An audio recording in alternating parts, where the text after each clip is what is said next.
Podcast City. Get on it.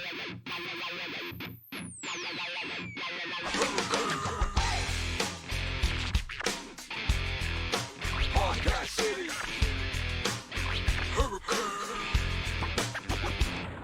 Get on it. Yeah, you don't worry about that. We are on it. Corona Chaos, episode 18. 18 shows during this unprecedented shutdown, handcuffing, quarantining, masking, shutting down the economy crisis that has hit us. I called it Corona Chaos when it started, and it certainly has been that. And ladies and gentlemen, I'm going to tell you something right now. Looking at the numbers that I have in front of me, okay? And I was once with the reopening, believe me. Mm-hmm.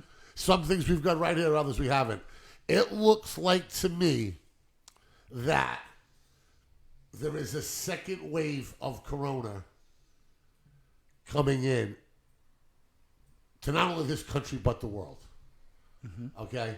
And we're going to talk about that. Okay? But I believe we made a tragic mistake in the art of war, in sports, in business. Once you have a formidable opponent on the mat and down and out, you finish him. You finish him. Okay? And I'm starting to think that there's a possibility that we let the coronavirus off the mat to live to fight another day. The numbers, I'm going to give them to you worldwide because that's what we do here. The show started about numbers and it's going to stay number-based. There is no anti-science or data bias, okay, to, like Dr. Fauci talked about on this show, okay? Is it out there among the rest of the country? I'm not sure. We're going to talk about that as well. Yep. But in the world right now, 8.3 million people have been affected by this coronavirus. 449,000 have died. United States of America, 2,182,118,000 have passed. In Massachusetts, there's been 106,853 cases with 7,790 some deaths. In the hospital right now in the state of Massachusetts with corona, there are 968 people. 227 of that 968 are in the ICU. Mm-hmm. Okay? In Massachusetts, the average age of somebody with the coronavirus is 52 years old, which is scary to me. Mm-hmm. Average age of death, however, is 82. Is 82.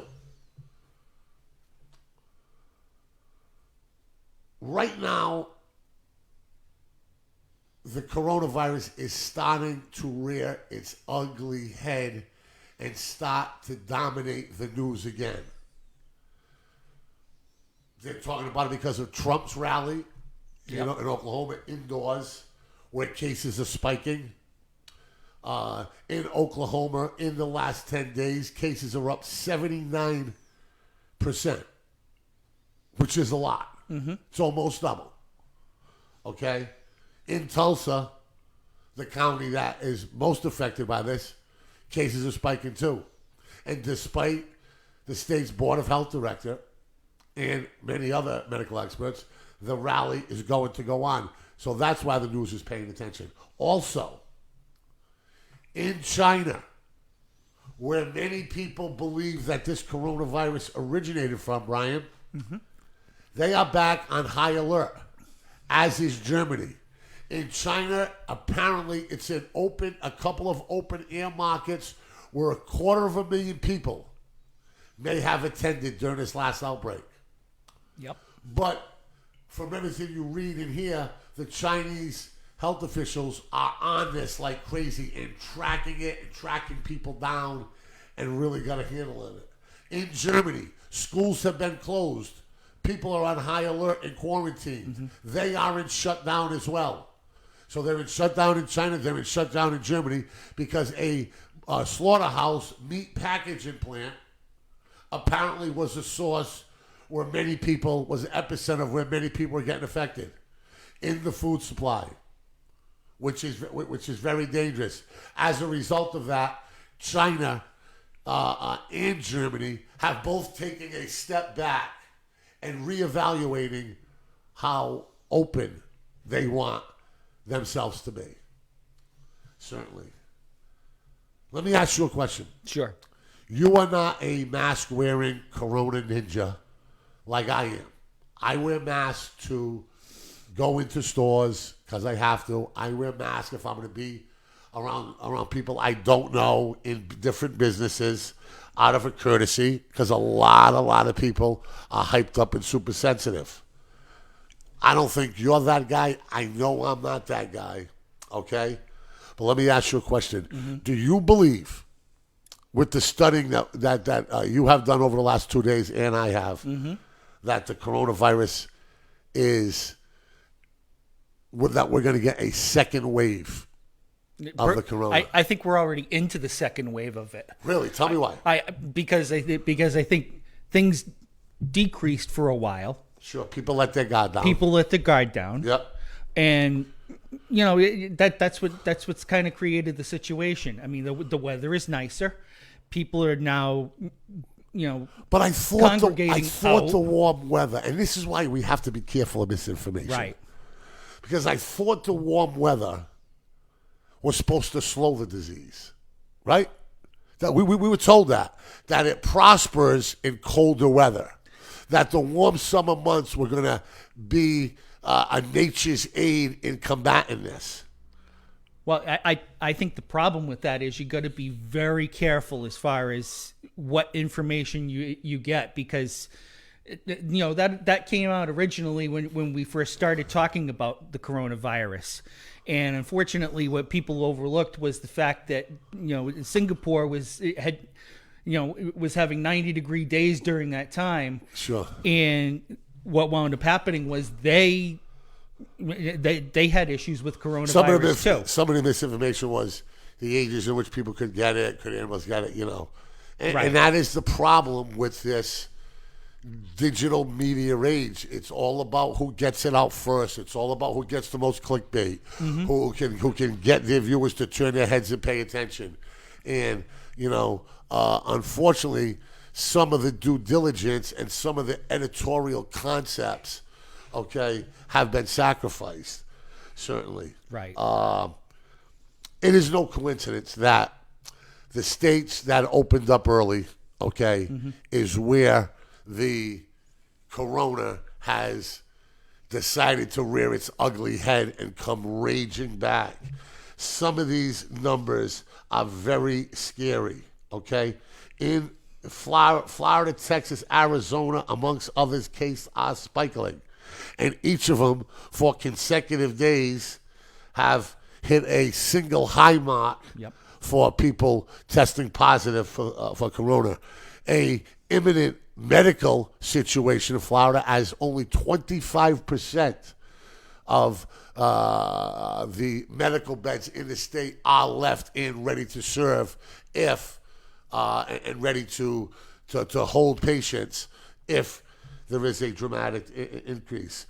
Everybody's talking about Florida being the melting pot of the new epicenter of this crisis. Originally, it started in cities that, like San Francisco and like New York and like Boston and like Michigan and like Detroit, and places where urban areas where people were living essentially on top of one another. Now they say the next wave is Florida. Florida is is a vacation destination, and many of the people who were burnt out from the corona, okay, took vacations to Florida Yep. because they were open. Spring break. And now that they're back, not just college kids, a lot of people that were burnt out, Yep. a lot of responsible couples, young families said, "Hey, listen, we need to change the pace. This thing is beating us up emotionally and mentally." Yep. And they go there. Now they're reporting that Florida is going to be the new epicenter and the new ground zero Yep. of the second wave of corona, if it comes, certainly.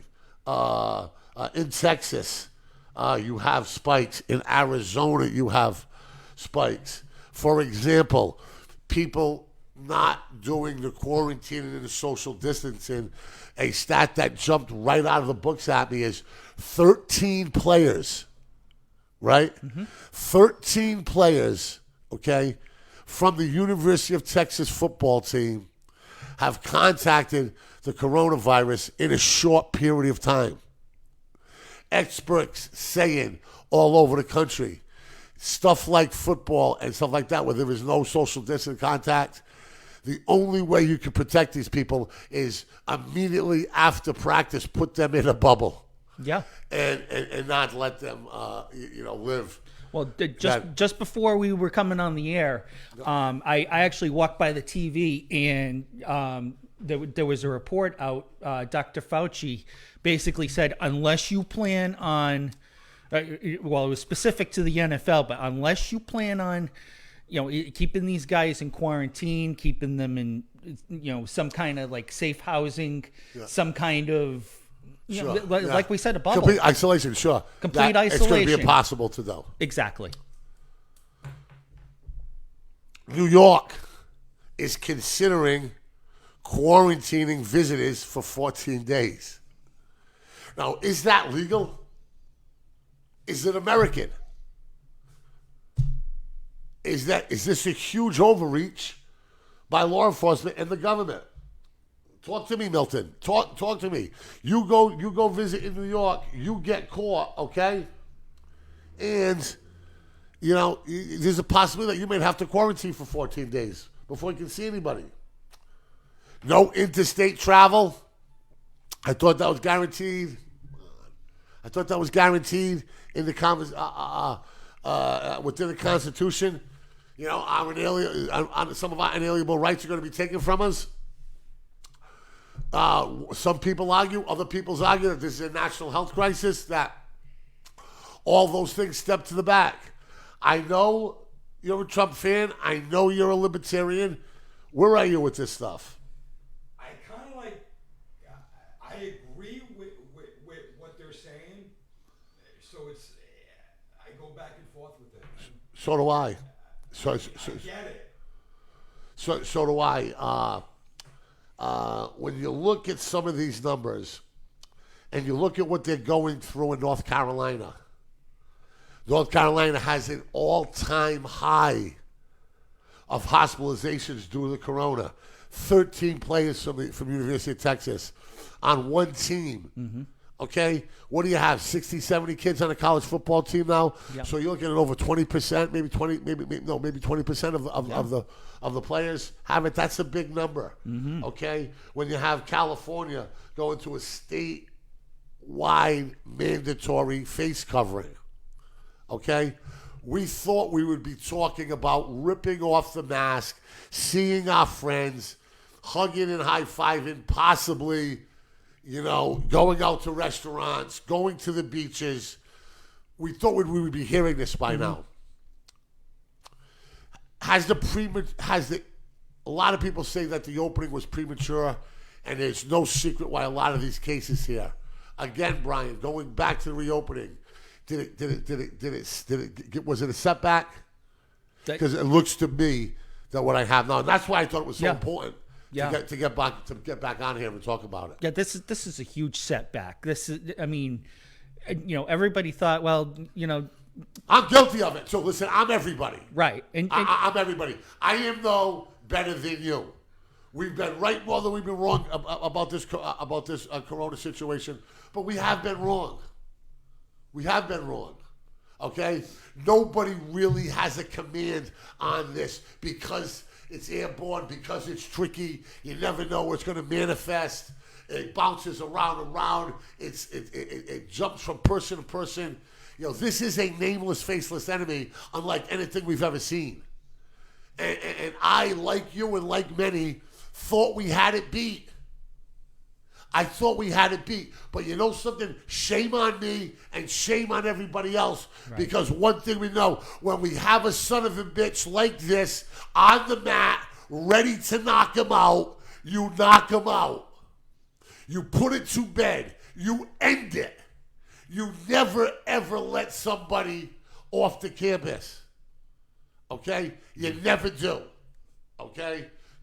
You know, you finish it. And I think we let our guard down. I think we had it on the ropes. I think we were ready to really get a TKO on the corona.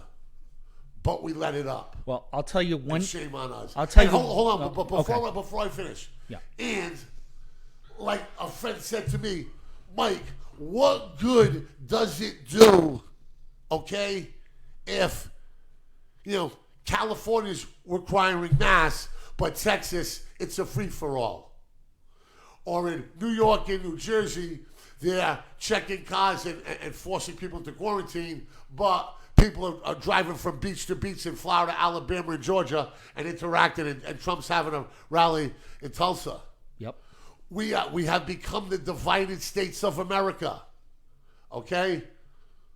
You know, I understand the people in the remote Northwest, your Boise's, your North Dakotas, South Dakotas, where there's more cows than there are people, and there's more land than they know what to do with it. I understand all that. But places like Texas and Florida, and places where there's large populations, you know, and we get the tourism economy. We understand that we're all suffering. This place is barely keeping afloat. But by doing that, I think we let it up. And it got to stand in 8 count. Now it's back at its feet. They are in high alert in China. This is where this thing started. They're in high alert right now in Germany. Vladimir Putin in Russia has a special towels that disinfect anybody of any type of virus or disease, with any type of virus or disease that comes to him. Yep. I mean, you know, Russia, China, Germany. You know, Putin's telling his people, don't worry about it. But what he's doing is very different. He hasn't been seen. He's under close care, okay? Yep. They're protecting him from this. No shit he wants to be protected. No shit he'll be in isolation because he loves being fucking the corrupt king of Russia. No shit he's going to have a towel that disinfects anybody who comes in his room. He'll tell the masses and he'll tell the unwashed, don't worry about it. Life is good. Drink some vodka. Have a good time. Let's dance. Let's sing. Let's talk about the fatherland or the motherland. Let's do all of that. But what he's going to do is he's going to be surrounded by medical people. He's going to have state-of-the-art towels and stuff that disinfect anybody's company. He's going to hide. He's going to cut down on public appearances. He's going to protect himself. No shit. He don't want to give up the crown. He don't want to be that. I mean, he's king of Europe. I mean, come on, give me a break. Absolutely. You know? But and then we got President Trump holding pep rallies in an indoor stadium with tens of thousands of people. Yep. There's way too much inconsistency. Uh-huh. Way too much. And to go a step further with that? We needed some uniform policies. Okay, states that are at lower risk, Maine, North Dakota, South Dakota, Idaho, Montana. Okay, you're this color. This is what happens. States that are at medium risk, your Iowas, your Nebraskas, with lots of space, boom. and population centers, number 3. Yep.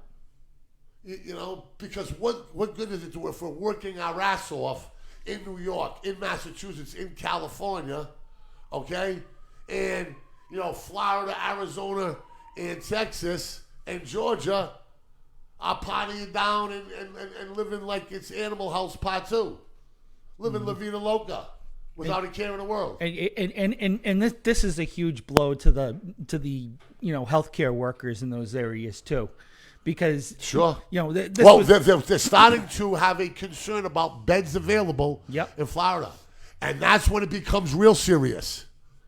When your medical community and your medical hospitals and the workers get overtaxed. Go ahead, Brian. No, absolutely. In Arizona is actually closer to capacity than Florida is. And I mean, when we were talking about the average age of people in Massachusetts who've died from coronavirus being 82, was Sure. it? Yeah. Now you bring Florida and Arizona into that conversation. Those are the 2 biggest retirement spots in the entire country. Arizona. Sure. Florida and Arizona. Yeah, a lot of retirees in California Sure. as well too. Let's talk about this, okay? Mm-hmm. Let's talk about the people who say, and people may say this is a mean argument, but it's something that I've put in my head. There is something that we have discussed. Mm-hmm. It's certainly not an easily dismissible argument. What are people that say this? The average age of death is 82. How long do these people have left to live? How long were they being propped up on being medicated and living poor quality of lives, okay, in these warehouse type assisted living facilities, okay, who are on their way out anyway, okay? Those are the people that, the rest of us, if we get it, we're going to beat it. Because in Massachusetts, I think the death rate is less than 1%. Okay? What if people say, we're going to die from stress? We're going to die from health issues. We're going to die from obesity. We're going to die from anxiety. We're going to die from addiction. We're going to die from financial pressures. We're going to die from mental health issues. Yep. If the herd has to be thin, let it be thin. But we're sacrificing our most healthy, our most vibrant, our most creative, our most productive generations left now, and we're dying a slow death. Our economy is dying. Our health is dying. Our mental health is worsening. Our stress, nothing in the world worse for you than stress. Our stress is at an all-time high. What about the collateral damage of shutting down in the interest of a bunch of 82-year-olds that are dying? Now, I had a grandmother and grandfather that I loved. Yep. So this is difficult for me. Sure. But I get their argument. I get, when you drive by, I have never seen lines in McDonald's, in Burger King's, and in Wendy's, and in Kentucky Fried Chicken like I see today. Sure. People do not want to interact. They want to give and go. Just like basketball, they want to give and go. They want to give their card, get their money, and get out of there. Okay? Restaurants, I would thought would be at capacity. I walked into a popular pizzeria in Providence, okay, Fellini's, and there were 3 tables available. They only had 5 at 9:15 on a Saturday night. Okay? How about the financial stress? I live with it every day. It's not easy. How about the obesity, the diabetes, the silent killers, that from being quarantined and having limited things to do and not wanting to go to the supermarket and not wanting to do the social distancing and all that and not want to be around people, now you're making poor choices of what you put into your body. And the addiction rate is through the roof, and the mental health calls are up.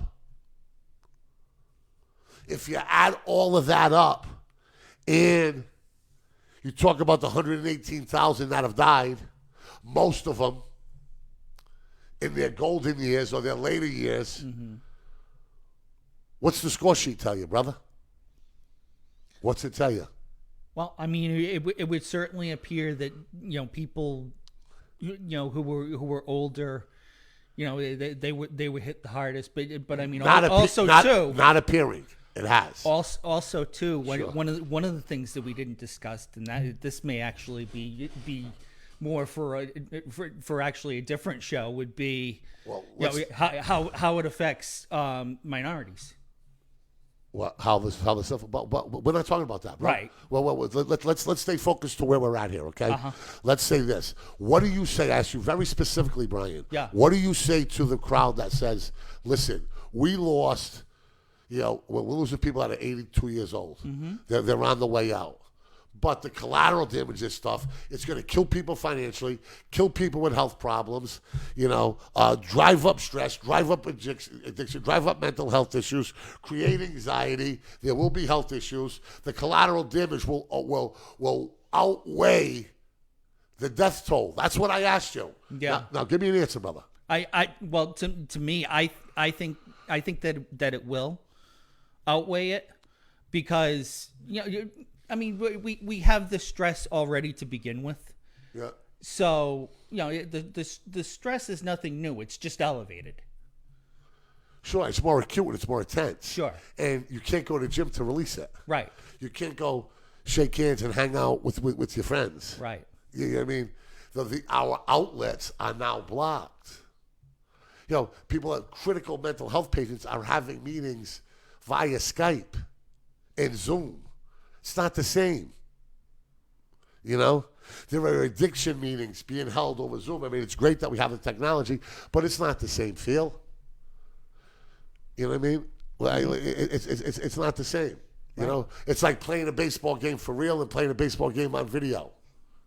At the end of the day, it's not close. It is great that we have this technology and that we can do that when we're in a jam. But you know what I'm talking about. I mean, is there something to be said for the people who be like, hey, listen, we got to thin the herd. We got to keep everybody else going. If you're under 80, you're going to beat this thing. Not your all the chances time. improve. Yes. Well, Brian, I have it right in front of me, right here. The average death rate in Massachusetts age is 82. We got less than a 1% death rate. Should we say, I presented the case that it might be coming back, but I also, because we want to play it down the middle of a road, because the politics are divided, the money's divided, the opinions on Corona are divided, the opinions on Trump are divided, everything's divided. We don't want to do that here. We want to put two layers of the argument on the table. You know what I mean? I'm scared shit of the numbers that I have in front of you that me and you have discussed in length.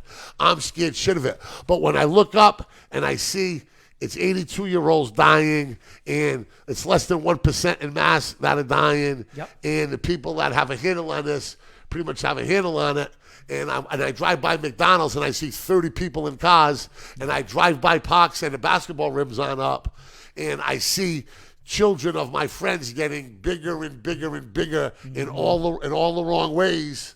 Okay, I see guilty. I wasn't saying that about you. I see collateral damage that is happening every day. Milton, talk to me. I'm too tired. It is. It's exhausting. Hey, you're not too tired to get paid. I know that. So what are you gonna do? Like, did we let it up off the canvas, or if we did, so be it. We're educated now. We're going to be better prepared. We'll handle the second wave better than the first wave. But it's important that we march on. Well, I know one of the things that you were saying earlier about wearing the masks. And actually, you're right in one way. I'm not one of these mask-wearing types. No. But we quarantine for the most part here. We cut our social circle down, Brian, to about 5-6 people.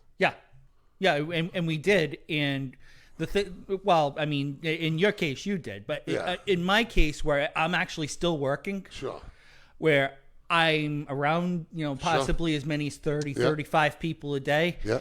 And they make it where I'm And working, you're driving an Uber. And how many customers do you have a day? like I said, about 30, Okay. 35. Oh, yeah, that's just So, great analysis. and it's mandatory that you have to wear a mask. So regardless of how I feel about it, it's if I'm not wearing a mask, somebody could have rapped me out for it. No, of course. And I would wear a mask if I was you, just to make the other person comfortable. Right. Right? Wearing a mask is not going to make them uncomfortable. Okay? Yeah. But not wearing a mask could make them. And I Sure. think as human beings, we have the right in situations like that to defer of the people that we don't know and not infringe on some of their beliefs or whatever it may be. Right. Absolutely. You know. I mean, that's what being good neighbors are. That's what. Okay, you know what I mean. Like if I don't know it, if I'm not a mask-wearing guy, but I know you are, I mean, it's going to bother me much less to put it on. Yeah. That's you. It's the But fear the- of the unknown. But the whole mask thing, the WHO, did you see that? Came out with don't wear mask unless bing, bing, or bing.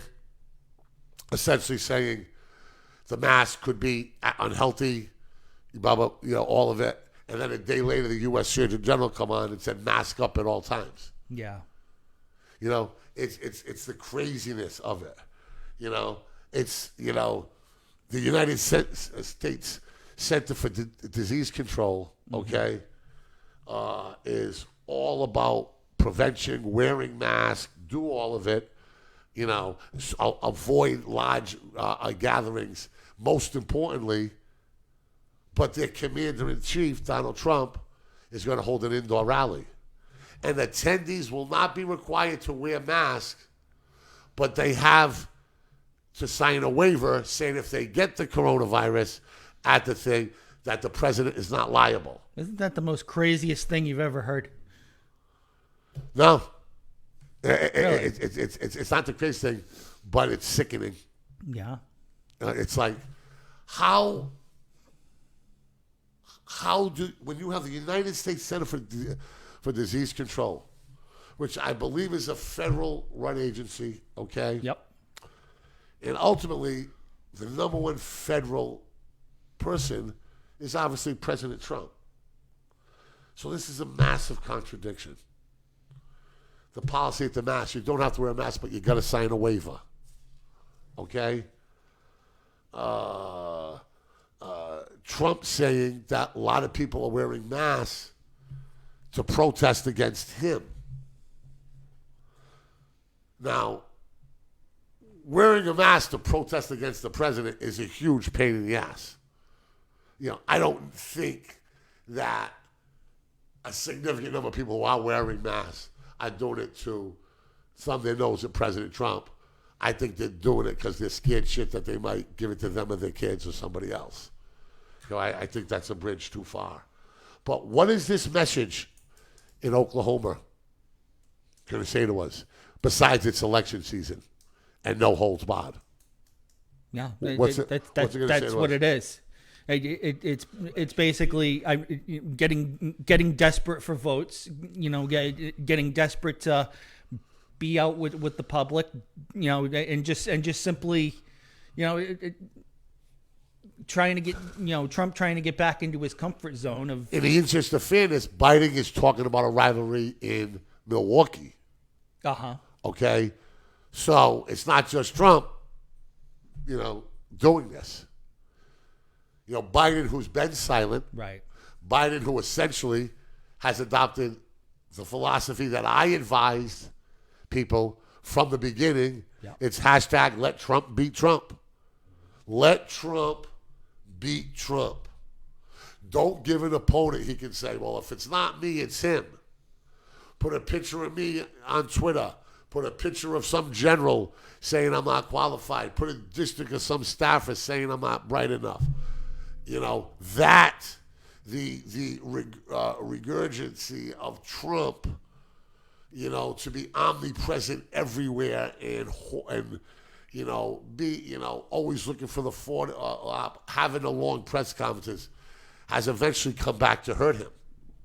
Let Trump be Trump. I've been saying it. But in Tulsa, Oklahoma, new cases are up big time. 79%. In Oklahoma, they're up 110%. Why not go to a Wyoming or a Montana or a place where statistically the numbers aren't as damning? Go to a place that's trending down and say, take that mask off, buy American, have that pep rally, love this country, fuck the immigrant, fuck the Chinese, fuck everybody else, spend every dollar here, let's go, take that mask off and follow me to the promised land. But you have the governor and the powers that be in Oklahoma that are Republicans saying, well, hold up, man, we got double the amount of cases that we had in the last week. And Tulsa, where you're going, is the hot spot. Their cases alone are up 79%. Maybe this isn't the right venue for you, Mr. President. Because for everybody that shows up, it's going to be counted with the stat of how dangerous it could possibly be. Okay? Go to a place where it is in decline. Go to a place where the numbers are low and safe. Sure. You can't go to Florida. You can't go to Texas. Now you can't go to Oklahoma. 23 states in this have numbers that are trending up. We talked about the trends, and the trends have formed our opinion here. When we said the death toll is not going to be 250,000 in a year. That was the first time we were right. That was our biggest show. We had 10,000 listeners where we started questioning the conventional media and we started looking at the data and we took a pause, turned the bike right a little bit and says, hey, listen to me. This anti-corona thing, they're right about this. These numbers aren't matching up. But when I see the numbers in front of me today, I think to Ben put asleep, started another podcast series, Black, White, and What's Right. I thought we were going to wind this corona down, but shame on me because I should have known better. It's an athlete's creed. It's creed of the Marines. When you have your opponent down, you don't get lackadaisical. You go for the kill. You go for the jugular. You finish it right there. Do not let it live to fight another day. End it there. And we let it up with a standard 8 count, I think. And I think that we have to really pay attention to the numbers. We have to really, really keep an eye on what's happening in Germany and what's happening in China and start preparing ourselves supplies-wise and medical-wise and all the stuff. So we're not shy on toilet paper. We're not shy on disinfectants, that we're ready for this. We're not shy on ventilators. Because if this raises its ugly head again and we're not prepared properly, God help us. Yeah, this could go completely off the rails. Sure. Sure. And people will point back potentially to a premature grand opening. But I'm 55 years old. I worked my ass up my whole life. I came out of the South Bronx, okay? One of the last Italian families left in there, okay? I started my pizzeria. We started doing well, and I wanted something for my kids, so I went to New Rochelle, New York, and I opened up another pizzeria. And then I opened another one for my daughter and their husband in Poughkeepsie. And let me tell you something right now. If we don't open up this economy, the pressure and the debt is going to kill me. Yeah. Isn't my life more valuable than an 82-year-old? I'm employing 60, 70 people. There are 15 people that get their health benefits through my company. How about the people that say the show must go on? We played baseball in World War II. We did. We had spies amongst us. We had submarines off the East Coast and the West Coast that could have blown up baseball stadiums. But we played. But it was a different kind of enemy. It wasn't a airborne microbial type of disease where you could not stare it in the eye. And we didn't have enough intelligence about. And our front lines were not ready. I don't know, Brian.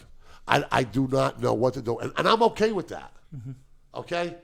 You know, you get these guys that do these podcasts. You get these cats on Facebook, man, that all of a sudden they could have flunked, they could have passed 6th grade science, but yet they're scientists. And they could have passed algebra, but yet they're in geometry, yet they're engineers.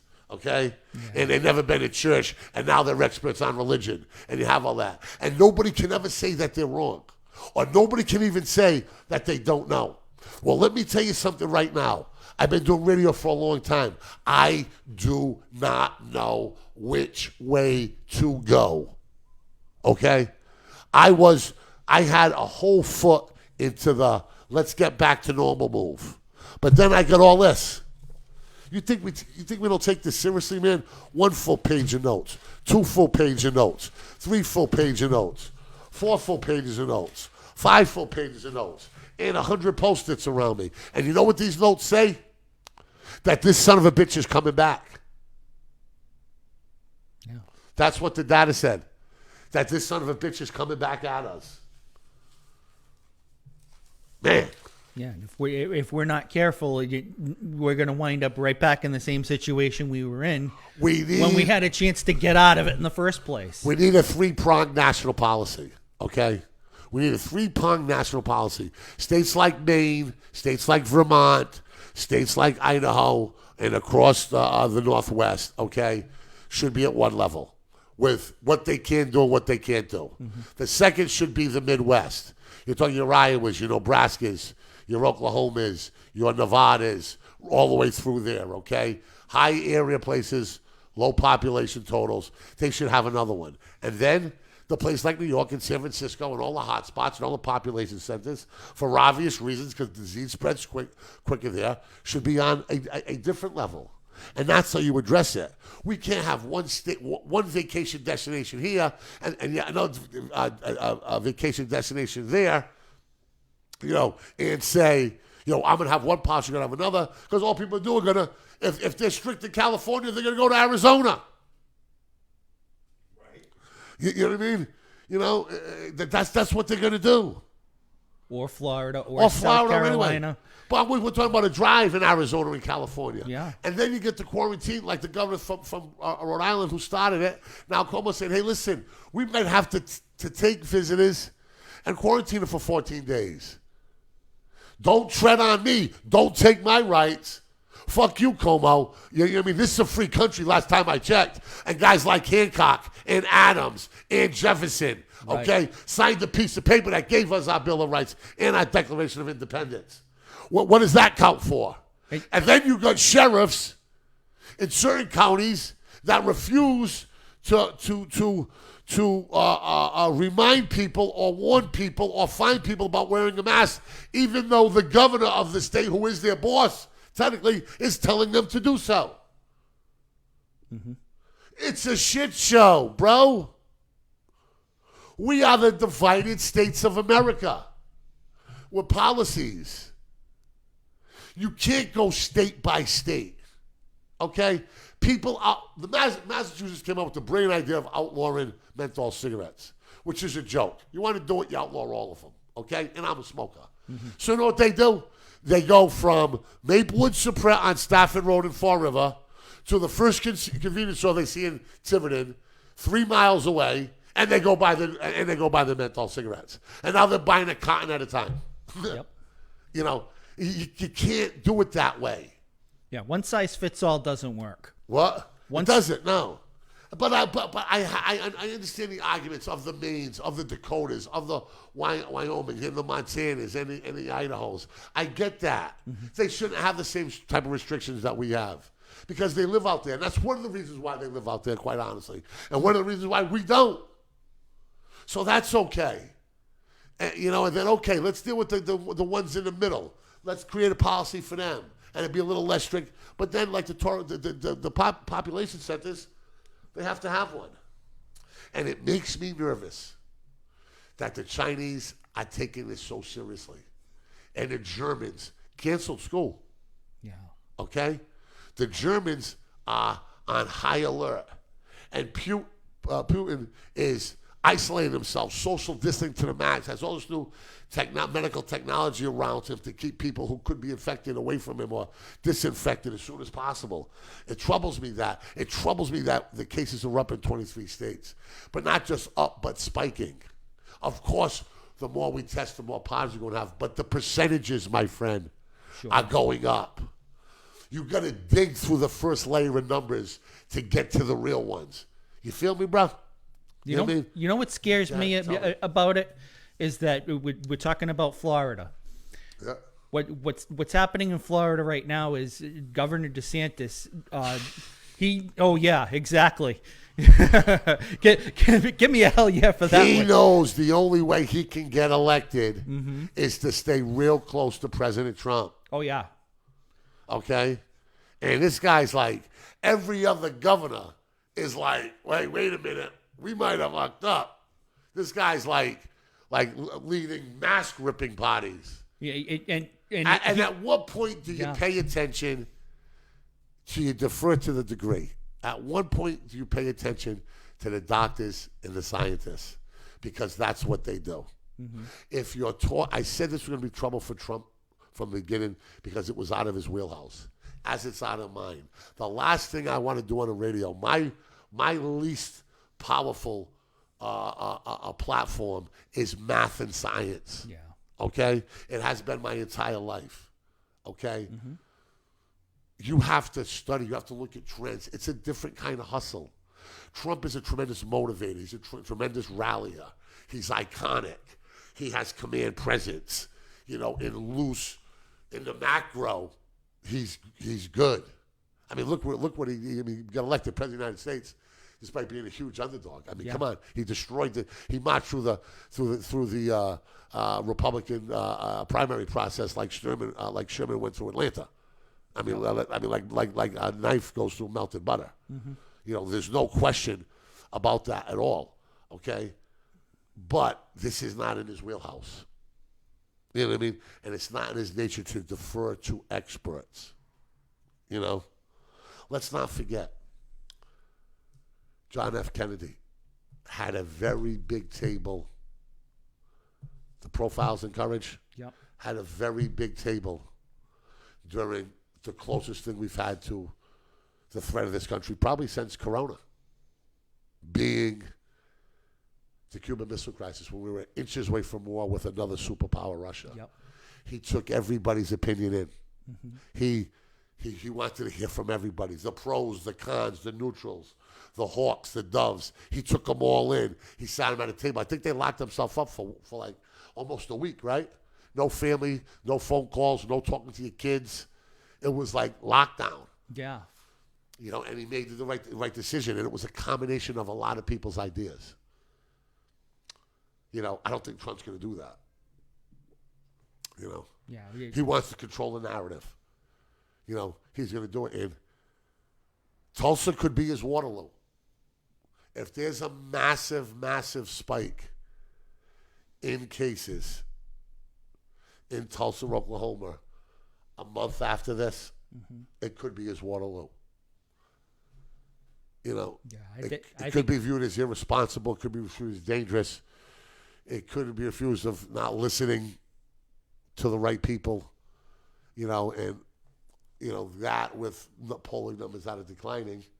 And by the way, I'd be quick to validate them numbers because we've seen him beat the polls before. Yeah. People that vote for him love him, and they're going to walk through 2 miles of rain to do it. Let's keep it real. But it's going to be interesting to see where this all ends up. Brian, what's the last thing you want to get in here before we say goodbye? Well, we were starting to talk about DeSantis in Florida. Sure. One of the things that they're talking about, getting back to school, Sure. in full capacity in like mid-August. Sure. I mean, he's doubling down on. I would not be doubling down on it. Like I No. said, I don't know. I like many, were guilty of having one leg into the reopening. Okay? And like I said, I don't know if I'm right and wrong. I'm just giving you my opinions, and I'm giving you facts and figures that I've cross-checked through conservative and left-wing news organizations to come up with some type of medium consensus, and we've done that on every show. Okay? I don't know, but I know one thing. I know enough that my God is up, and I'm paying attention to the coronavirus making a comeback. Because we survived the first one. The second one may be even more difficult. I am the Hurricane. I love you. Take care of yourself. Episode number 18 of Corona Chaos. You know how we do it at Mike Herron's Podcast City. You heard? Boom. Podcast City. Get on it.